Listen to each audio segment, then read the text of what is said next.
नमस्कार मित्रांनो, परत एकदा स्वागत आहे सर्वांचं आपल्या यूट्यूब चॅनलमध्ये। परवाच्या दिवशीच ह्यांच्या या गोठ्यामधून आपण एक नाग पकडला होता आणि आज इथे बाहेर जे पाईप ठेवलेले आहेत या पाईपमध्ये बघू शकता एक बऱ्याच मोठ्या साईजचा धामण साप अडकून बसलेला आहे, जो फसला आहे त्या पाईपमध्ये। बाहेर काढावं लागणार आहे। करूयात रेस्क्यू, स्टे ट्यून।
नाही साहेब,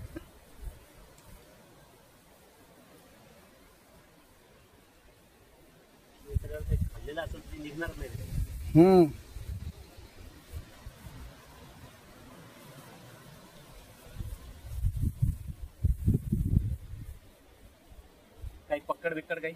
हा पकड आहे ना। आण पकड।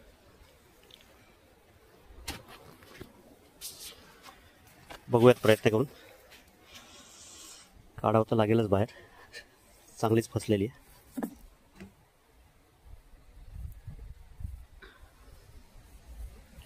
Stay tune.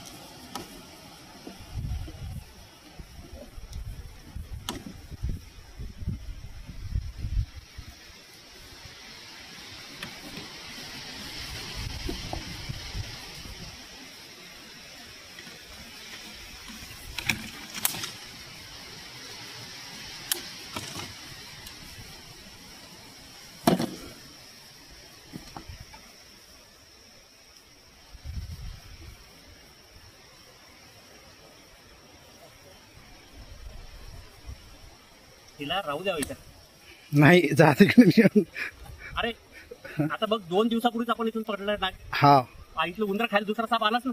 हा, मग हा काढून दिल्यानंतर परत जर नाग आला काय करतो? जाऊ दे, पुढे सोडून देऊ ना इथं खाली।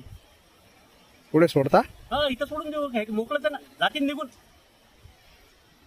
बघा मग तुमच्या हिशोबावर। नाही, हे बघ, साप चांगला आहे, बिनविषारी आहे, माणसाची चौल लागली पळून जातो, अडकला म्हणून थांबला होता तो। हा हा, बाकी त्याची काही अडचणच नाही ना। ठीक आहे, ये इकडे चला पुढं कोठ्याकडे या।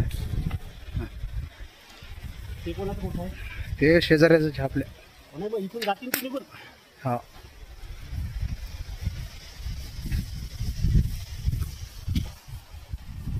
शेतकऱ्यांचा खरा मित्र असलेला धामण साप, फक्त त्याची जी साईज आहे ती साईज आणि माहिती नसल्यामुळे लोक घाबरतात ह्या सापाला।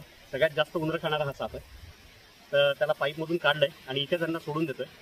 कारण आता मी त्यांना ह्याच्याही आधी ह्या सगळ्या गोष्टी सगळ्या समजून सांगितलेल्या आहेत आणि मी सांगितलेली गोष्ट त्यांना पटली आहे, त्याच्यामुळं त्याच्या राहत्या घरातच आपण त्याला सोडून देतो। धामण साप बिनविषारी, इंग्लिश नाव इंडियन रॅट। तिला मित्रांनो सोडून तिला तिच्या राहत्या घरातच। हे आहेत समाधान भाऊ गुंजाळ, त्यांच्या गोठ्यात ऐकली आणि हा म्हणजे मी सांगितलेली गोष्ट त्यांना व्यवस्थित समजली आणि त्यांनी ऐकलं हा म्हणजे शेतकऱ्यांसाठी एक खरोखर खूप चांगला संदेश आहे की आपल्याला सह अस्तित्व जे आहे त्यांच्यासोबत राहणं हे आपल्याला शिकावं लागणार आहे. बरोबर आहे का नाही? कारण उंदरं खाऊन मी तुम्हाला आता सगळं सांगितलं त्या दिवशी गणित की किती उंदरं वाढू शकतात. एका उंदराच्या जोडीचे 850-900 उंदरं होतात. तर त्यांच्यावरही कंट्रोल राहायला पाहिजे. त्याच्यामुळं हे जर सह अस्तित्व जर राहिलं तर सगळ्या गोष्टी व्यवस्थित चालतील. चांगलं आहे ना ते. हा तर बाकीच्याही ज्या गोष्टी आहेत समजावून सांगितलेल्या परवाच्या दिवशी त्याही थोड्याशा लक्ष ठेवा. नाही बरोबर. सुरक्षित राहा आणि त्याच्यासाठीच सुरक्षित आणि की स्वच्छता बी चांगलंच हे केलेलं आता. पाहिजे. ठीक आहे, सुरक्षित राहा, काळजी घ्या. धन्यवाद.